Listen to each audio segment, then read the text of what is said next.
Hi hello வணக்கம் மகளே. So இந்த வீடியோவில் நம்ம என்ன பார்க்க போகிறோம்னா, நார்மலாக நம்ம பார்த்தீங்கன்னா பிக் பாஸ் எபிசோடு தவிர்த்து நிறைய நடக்கக்கூடிய வேறு விஷயங்கள் எதுவும் கிளிப்பு வீடியோஸ் எதுவும் கிடச்சிச்சுன்னா அதை பற்றி தான் நம்ம மோஸ்ட்லி பேசிக்கிட்டு இருக்கோம். ஸோ அதே மாதிரி தான் இன்றைக்கி நிறைய வீடியோஸ் நமக்கு கிடச்சிருக்கு. ஸோ அதில் என்ன நமக்கு இப்போ வந்திருக்கு அப்படின்றத ஒன்று நம்ம பார்ப்போம். ஸோ இந்த வீடியோ பார்க்குறதுக்கு முன்னாடி நம்ம வீடியோ ஃபஸ்ட் டைம் பார்க்குறீங்க அப்படின்னா நம்ம சேனலுக்கு ஒரு சப்ஸ்கிரைப் பண்ணிவிட்டு ஒரு லைக்கையும் தட்டி விட்டிங்கன்னா நிறைய பேருக்கு நம்மளுடைய வீடியோ சஜஷன் ஆகும். வீடியோக்குள்ளே போகலாங்களா? First FJ Viana matter first போய் பார்த்துருவோம். ஃபஸ்ட்டு என்னடானா, இவங்க எல்லா இடத்துலையும் லீலை பண்ணிக்கிட்டு தான் இருக்காங்க. ஆனால் அதில் ஒரு காரணத்தை சொல்லி ஒரு விஷயத்த சொல்லும்போது தான் நமக்கு டென்ஷன் ஆகுது. சரியா, நீ நார்மலாக நீ ஏதோ பண்ணிட்டு போகிறேன்னு சொல்லி நம்ம விட்டுருக்கலாம். ஆனால் அதுக்கப்புறம் ஒரு விஷயத்த சொல்லும்போது தான் நமக்கு காண்டாகுது. என்ன அப்படின்னா, சமையல் அறையில் பார்த்தீங்கன்னா கனி சமைச்சிக்கிட்டு இருக்காங்க. இவங்க ரெண்டு பேர் அந்த பக்கம் பார்த்தீங்க அப்படின்னா ஒரு மாதிரி அவங்க எப்பயுமே பண்ணிக்கிட்டு இருப்பாங்க இல்லை. ஸோ அந்த மாதிரி பண்ணிக்கிட்டே வந்துக்கிட்டு அந்த இடத்துல இருக்காங்க.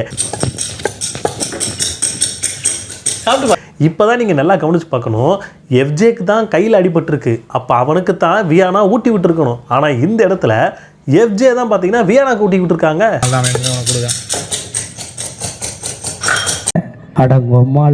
அதில் ஒரு விஷயத்த வியானா கிட்ட கேட்டான் பாருங்க.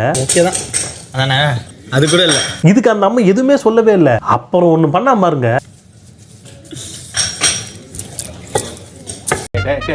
அவனை சொல்லி நிறுத்துங்களேன்டா, அவன் நிறுத்துற அந்த லூசுக்கு மட்டும் வந்துட்டே இருக்கான். இதை பண்ண உடனே அந்த வியானா சொல்லிச்சு பாருங்க, ஐயோ இதை வெளியே பார்த்தாங்கன்னா நான்லாம் அவ்வளோதான், நான் வெளியே போனேன் அவ்வளோதான், என்னை கொலையே பண்ணிடுவாங்கன்னு. கண்டிப்பாக வெளியே போனேன்னா நான் செத்தேன். எனக்கு அது மட்டும் ரெடியாக இருக்கேன். பார்த்து இன்னைக்கு அடிக்கிற அடியில மூஞ்சி முகரையெல்லாம் பஞ்சர் ஆயிரணும். நீ பாக்குற எனக்கு ஒரு விஷயம் புரியவே இல்லை. அவன் உன்னை கட்டி பிடிக்கும் போது உனக்கு அந்த ஃபீலே இது தெரியலையா? உனக்கு அவன் கட்டி பிடிக்கும் போதெல்லாம் ஓகேன்னு இருக்கும். ஆனால் அதுக்கப்புறம் ஐயோ வெளியே தெரிஞ்சிருந்தா என்ன ஆகும், வெளியே தெரிஞ்சா என்ன ஆகும், நீங்கள் பண்ணுறதானே வெளியே தெரிஞ்சுக்கிட்டு இருக்கு, பண்ணாதான் வெளியே தெரிஞ்சுக்கிட்டு இருக்குன்ற மாதிரி தான் எனக்கு சொல்லணும்னு தோணுச்சு. ஆனால் இவங்க எனக்கு ஒரு விஷயங்க, இந்த வீட்டில் இருக்கிற இதில் முதல்ல இந்த எஃப்ஜே வெளியே தூக்கி போட்டு விட்ருங்க. எவன் சும்மா இருந்தாலும் இவன் சும்மா இருக்க மாட்டேங்கிறான்.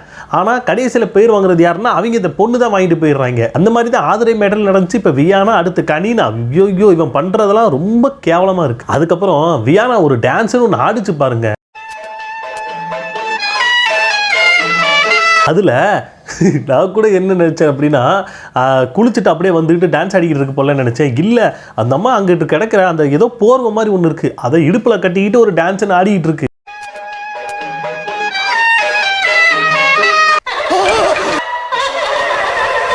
இந்த டான்ஸை எதுவுமே பாட்டும் இல்லாமல் காதை பொத்திட்டு கேட்டு பார்த்தா அது பார்த்தீங்க அப்படின்னா ஏதோ லூசு மாதிரியே இருக்கு. மியூசிக் கட் பண்ண அட பாவமே. டே போட்டு வர பாவமாரு போட்டு வர. சரி, பாட்டை போட்டு ஆட்டி விட்டினா சரி, அது பாட்டு ஆடிக்கிட்டு இருந்துச்சு. அதுக்கப்புறம் எனக்கு அது இந்த பாட்டு பார்த்தீங்க அப்படின்னா இது யாரோ எடிட் பண்ணி தான் போட்டிருக்காங்க. பட் அந்த இடத்துல பாட்டுன்றது இருந்திருக்காது. அப்போ யோசிச்சு பாருங்க, அந்த அம்மா எந்த பாட்டுக்கு என்ன ஆடிக்கிட்டு இருந்திருக்கும். இதில் வேற அந்த அம்மா அங்கே இருக்கிற திவ்யாவை கூப்பிட்டு, திவ்யா எனக்கு பாட்டு பாடுறியா, நான் டான்ஸ் ஆடுறேன்னு. நீ ஆடுற டான்ஸா முதல்ல?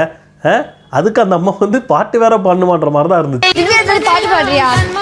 பிறந்ததுலேருந்து கண்ணாடியில் மூஞ்சியே பார்க்காத நீ ஒரு பரதேசி.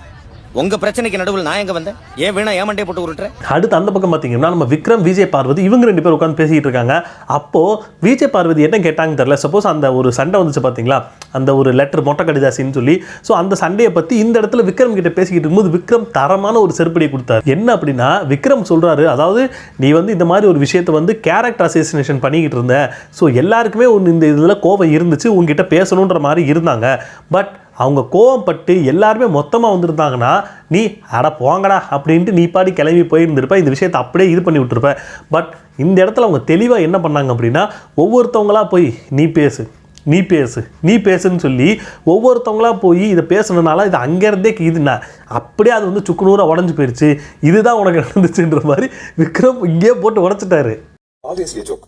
அதனால நீங்க கேரக்டர் அசோசியேஷன் சொன்னோன்னா எல்லாருமே அதை டிஃபெண்ட் பண்ணணும்னு நினைச்சிருந்தாங்க. என்ன ஒரு வித்தியாசம், யூசுவலி எல்லாரும் அட் டைம்ல கத்திருப்பாங்க, கத்திக்கோங்கன்னு போயிருவீங்க. இதை கேட்ட நம்ம பார்வதிக்கு கண்டுபிடிச்சிட்டாங்களேன்னு அந்த அம்மா ஒரு பக்கம். இந்த தடவை எல்லாரும் சேர்ந்து கத்தாம சரி நீ பேசணும் ஒவ்வொருத்தரா தனித்தனியா நின்று பேசினால எல்லாரும் லிசன் பண்ண வேண்டிய ஒரு கட்டாயத்துக்கு போயாச்சு. அதனால அதை ஆயிடுச்சு, அவ்வளவு. ஸோ இது முடிஞ்சதுக்கப்புறம் இன்னொரு பக்கம் பார்த்தீங்க அப்படின்னா எஃப்ஜே வேணுக்குன்னே ஒரு டார்கெட் பண்ணி வினோத்தை வந்து ஜெயிலுக்கு கூட்டு போயிட்டாப்புல.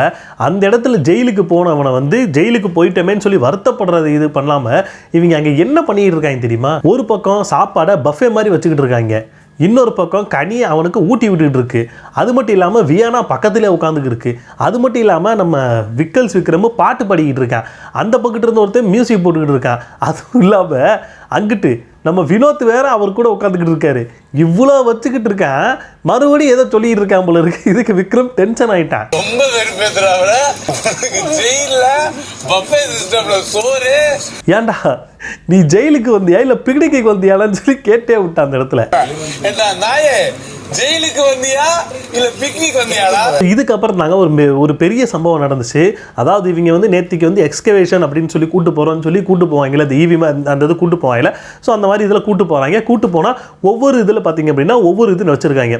அதாவது இத்தனை பிக் பாஸ் நடந்ததில் ஒவ்வொரு ஃபோட்டோ வச்சுருந்தாங்க. அதில் எனக்கு மெயினாக பிடிச்சிருந்தது பார்த்தீங்க அப்படின்னா இந்த ஒரு இதுதான். பட் எனக்கு தெரிஞ்சு இது எபிசோடில் வந்துச்சா இல்லைன்னு எனக்கு தெரியல, ஏன்னா நான் எபிசோடு ஒழுங்காக பார்க்க முடியல. ஸோ இந்த ஒரு இது வந்துச்சான்னு தெரில. என்ன அப்படின்னா 7வது சீசனில் நம்ம பிரதீப் ஆண்டனியோட அந்த இது வந்திருக்கும் பார்த்தீங்களா? ஸோ அதுதான். ஸோ அந்த பிரதீப் ஆண்டனியோட இது வந்தோன்னே அங்கே வந்து அதில் பார்த்தீங்கன்னா பிரதீப் ஆண்டனி தெளிவாக தெரியவே இல்லை. அந்த ஃபோட்டோவில் பார்த்தீங்கன்னா வேணிக்கினே தான் அது மறைச்சது மாதிரி இருக்குது, மற்றவங்களே இருக்கிற மாதிரி இருக்குது. ஆனால் பிரதீப் ஆண்டனி மட்டும் நேராக அந்த ஒரு மூலையில் ஒரு சின்னதாக ஒரு இடத்துல இருக்கிற மாதிரி தான் இருந்துச்சு. அப்படி தான் இருக்கார். ஸோ அந்த இதில் இருக்கும்போது எவனுக்கு தெரியாமையா பிரதீப் ஆண்டனி நீ எவ்வளோ மறைச்சாலும் அது வெளியே இது பண்ணவே முடியாதுன்ற மாதிரி இவங்க தெரிஞ்சு வச்சாங்களா தெரியாமல் வச்சாங்களான்னு தெரில, ஆனால் வச்சுட்டாங்க அந்த ஃபோட்டோவில். ஸோ இப்போ சபரி ஒரு விஷயத்த சொல்கிறாரு, எனக்கு அது பிடிச்சிருந்துச்சுங்க. சபரி பேசின அந்த விஷயம் எனக்கு பிடிச்சிருந்துச்சு. என்ன அப்படின்னா அந்த மூலையில் ஒருத்தர் இருக்கார் பார்த்தீங்களா, அவர் பேர் தான் பிரதீப். அது மட்டும் இல்லாமல் இந்த கேமை வந்து ரொம்பவுமே தெரிஞ்சு வச்சவர். அவருடைய பிளே ரொம்ப சூப்பராக இருக்கும், வேற மாதிரி இருக்கும். ஒருத்தர் இருக்காரு பாருங்க மேடம், அவர் பேர் வந்து பிரதீப் மேடம். அவரோட சிந்தனையும் செயலுமே டிஃபரெண்டா இருக்கும் மேடம். அது மட்டும் இல்லாமல் இவரை வந்து வேணுக்குனே இவர் மேலே ஒரு தப்பான அலிகேஷனை வச்சு இவங்களை வெளியே அனுப்பிட்டாங்கன்ற மாதிரி கனி சொன்னாங்க. அது பார்க்குறதுக்கு நல்லா இருந்துச்சு. நீங்கள் நல்லா கவனித்து பார்த்தீங்கன்னா கனி சொன்ன அந்த விஷயம் பார்த்தீங்க அப்படின்னா, அதாவது ஸ்கூலுக்கு மேனேஜ்மெண்ட்டுக்கு இருக்குமோன்னு சந்தேகப்பட்டு பிரதீப் ஆண்டனியை வெளியே அனுப்பிட்டாங்கன்ற மாதிரி ஒரு விஷயத்த சொல்லியிருப்பாங்க. எந்த இடத்துலையுமே இவங்க வந்து கார்னர், அதாவது இவங்க எந்த இடத்துலையுமே பிரதீப் ஆண்டனி தப்பு பண்ணதுனால வெளியே அனுப்புனாங்க அப்படின்ற மாதிரி சொல்லலை. தப்பு பண்ணிட்டாரோன்னு சொல்லி ஒரு இதில் வந்து அவங்க வெளியே அனுப்பிட்டாங்க, டிசி கொடுத்துன்ற மாதிரி ஒரு விஷயம் சொன்னாங்க. இதுலேருந்தே தெரிஞ்சிச்சு பிரதீப் ஆண்டனி வந்து வேணுக்குனே இவங்க வம்ப வச்சு தான் இவங்க அனுப்பி விட்டாங்க, ரெட் கார்டு கொடுத்து அனுப்பி விட்டாங்கன்ற மாதிரி இதில் தெளிவாக தெரிஞ்சிருச்சு.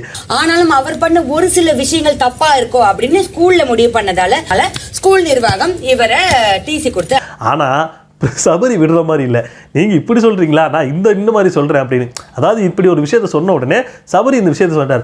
அதாவது ஃபேக்காக இவங்க யார் வந்து தப்புன்னு சொல்லி இவங்களை வெளியே அனுப்புனாங்களோ, தப்புன்னு சொல்லி எவன் வெளியே அனுப்பினானோ அவங்க கொஞ்ச நாள் அடுத்தடுத்து அவங்களும் வெளியே வர ஆரம்பிச்சிட்டாங்க. வெளியே வந்து அவங்க எவ்வளோ தப்பு அப்படின்றத வந்து மக்களே பொய் வச்சுட்டாங்கன்ற மாதிரி அந்த இடத்துல சபரியுமே சொல்லிட்டாப்ல. அவர் மேல இருந்த தப்பை இங்க தப்பா சொன்னவங்களுக்கும் வெளியே வந்தவங்களாம் தப்பு சொன்னவங்க உடனே போயிட்டாங்க. ஸோ இதுக்கப்புறம் எனக்கு ஒரு விஷயம் எனக்கு புரியவே இல்லைங்க. அதாவது இதுக்கு முன்னாடி அந்த பிரதீப் ஆண்டனி அந்த விஷயம் பார்த்தீங்க அப்படின்னா எனக்கு தெரிஞ்ச எபிசோடில் வந்திருக்காதுன்னு தான் நான் நினைக்கிறேன். அது மட்டும் இல்லாமல் இன்னொரு விஷயம், கானா வினோத்தோட அந்த ஒரு இது அது என்னன்னா, கானா வினோத் வந்து இந்த டாஸ்க் ஸ்டூடெண்ட் டாஸ்கில் வந்து அவர் ஒரு விஷயத்த சொல்கிறார். என்ன அப்படின்னா, நம்ம அம்பேத்கர் சொன்ன அந்த விஷயத்த சொல்கிறாரு. என்னன்னா, அதாவது நீ படித்த அந்த கல்வி வந்து உன்னுடைய சமூகத்துக்கு பயன்படலாம், நீ சாவதே மேல் அப்படின்ற மாதிரி சொல்லியிருக்காருன்ற மாதிரி கானா வினோத் சொல்கிறாரு. அதாவது இந்த வேர்டிங் ஃபுல்லாக அது வந்து பார்த்திங்க அப்படின்னா டெலிகாஸ்ட் ஆகுது. பட் இது யார் சொன்னார், அம்பேத்கர் சொன்னார் அப்படின்ற மாதிரி ஒரு விஷயத்த சொல்ல, அந்த அம்பேத்கர்ன்ற வார்த்தை மட்டும் எதுக்கு மியூட் பண்ணாங்கன்னு எனக்கு புரியவே இல்லை. நீ கற்ற கல்வி உன் சமூகத்திற்கு பயன்படவில்லை என்றால் நீ சாவதே மேல் என்று கூறியிருக்கிறார். அதனால் நான் படித்து மக்களுக்கு என்னால் முடிஞ்சதை நான் செய்ய. நான் என்ன கேட்குறேன், அவர் என்ன தப்பான ஏதாவது வார்த்தை சொல்லிட்டாரா? நான் சரியாக தானே சொன்னார். நீ படித்த கல்வி எந்த அளவுக்கு முக்கியத்துவன்றதை சொல்கிறதுக்காக தான் அந்த வார்த்தை வந்துச்சு. ஸோ நான் கூட என்ன நினச்சேன் அப்படின்னா, அந்த வேர்டிங்கில் எதுவும் தப்பு இருக்குமோ அப்படின்னு சொல்லி நானும் போய் செக் பண்ணேன். சப்போஸ் நம்ம தெரியாமல் சொல்லக்கூடாது. ஸோ நான் போய் செக் பண்ணேன். அதில் வந்து இவர் சொன்ன அந்த வேர்டை ஃபுல்லாக போட்டு செக் பண்ணதில் அம்பேத்கர் சொன்னாரான்னு கேட்டால், நான் வந்து யார் சொன்னதுன்னு கேட்டதுக்கு அம்பேத்கர் சொன்னதாக எல்லாருமே பேசிக்கிட்டு இருக்காங்க அப்படின்ற மாதிரி சொல்கிறாங்க. ஸோ இப்போ வரைக்கும் பார்த்தீங்க அப்படின்னா அந்த ஒரு வேர்ட் அம்பேத்கர் சொன்னதாக தான் இப்போ வரைக்கும் நம்பப்பட்டு இருக்கு. அதனால அவர் தப்பா எதுவும் சொல்லவே இல்லை, கரெக்டாக தான் சொல்லியிருக்காரு. ஸோ இந்த இடத்துல அம்பேத்கர் பேரை வந்து மியூட் பண்ண வேண்டிய தேவை என்ன வந்துச்சு? நான் அதுதான் கேட்குறேன். குழந்தைங்களுக்கும் தெரியணும், பெரியவங்களுக்கும் இந்த விஷயம் தெரியணும். சப்போஸ் இதை யாராவது லைவில் பார்த்துக்கிட்டு இருந்திருந்தீங்கன்னா மேபி இது ஒரு நார்மலான விஷயமா நீங்கள் போய் கடந்துட்டு போயிடலாம். ஆனால் அவர் சொன்னது ரொம்ப முக்கியமான விஷயம். ஏன்னா உனக்கு கல்வி ஒன்று உனக்கு கிடச்சிருச்சுப்பா, அந்த கல்வி உன்னுடைய சமூகத்துக்கு அது பயன்பெறணும். சப்போஸ் அப்படி பயன்பெறலன்னா அது வேஸ்ட்டு. அதை இந்த அளவுக்கு ஒரு டீப்பாக சொல்ல முடியாது. அது அந்த அளவுக்கு டீப்பாக இந்த விஷயத்த சொல்லியிருக்காங்க. ஸோ இது எதுக்கு அவர் பேரை மியூட் பண்ணி போட்டாங்கன்னு தெரில. நேரடியாக நீங்கள் போட்டு வந்தாலே நல்லா தானே இருந்திருக்குன்ற மாதிரி தான் எனக்கு சொல்லணும்னு தோணுச்சு. அதுதாங்க, அதை தான் சொல்லணும்னு நான் ஏற்கனவே யோசிச்சுக்கிட்டு இருந்தேன். அது மேபி சொல்லிட்டேன்னு நான் நினைக்கிறேன். ஸோ கானா வினோத் எல்லா இடத்துலையும் பர்ஃபார்மன்ஸ் பண்ணிக்கிட்டு தான் இருக்கார். அவர் பண்ணக்கூடிய எல்லா பர்ஃபார்மன்ஸும் கரெக்டாக தான் இருக்குது, தப்பு நம்ம சொல்லவே முடியாது. ஆனால் இவங்க அவருடைய எந்த ஒரு பர்ஃபார்மன்ஸுமே எந்த இடத்துலையுமே அவ்வளோ காட்டுறதே கிடையாது. நிறைய நான் போட்ட நிறைய வீடியோ கானா வினோத்தோட வீடியோ பார்த்தீங்க அப்படின்னா முழுக்க அவர் லைவில் பண்ண வீடியோவை தான் நான் நிறைய போட்டுக்கிட்டு இருக்கேன். எபிசோடில் எந்த இதுவுமே காட்ட மாட்டேங்கிறாங்க. ஆனால் விஜய் சேதுபதி வரும்போது மட்டும் கானா வினோத்தை பாராட்டினா மற்றவங்களுக்கு எப்படி புரியும், எபிசோட் மட்டும் பார்க்குறவங்களுக்கு எப்படி புரியும்னு தான் எனக்கு தெரில. ஸோ அவர் பண்ணக்கூடிய லைவில் பண்ணக்கூடிய சில விஷயங்களும் வெளியே கொண்டு வாங்க, நல்லா இதை டெலிகாஸ்ட் பண்ணுங்கள். அதெல்லாம் இவங்க பண்ண மாட்டாங்க. லைவில் பண்ணுற விஷயத்தை நாம் இப்போ எடுத்து பேசுவோம். அப்படி பேசி கானா வினோத்துக்கு அவர் பண்ணக்கூடிய சில விஷயங்களையுமே நம்ம சொல்லுவோம். அப்போ தான் நிறைய பேருக்கு போய் சேரும்.